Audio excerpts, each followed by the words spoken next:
Orasyon para hindi na maglalasing ang asawa mo. Pagod ka na ba sa kakasabi sa asawa mo? Palagi kang nakikiusap na tigilan na ang bisyo, ngunit sige pa rin. Marahil para sa iyo ang orasyon na ito. Bigkasin ng 3 beses ang mga sumusunod.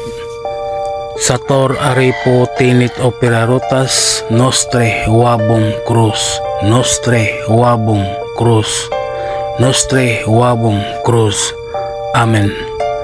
Pagkatapos mong usalin ay ihip mo sa isang basong tubig at ipainom, o di kaya sa kanyang pagkain.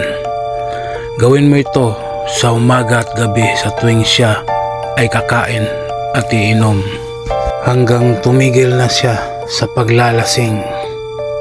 Maraming salamat po sa inyong paniniwala.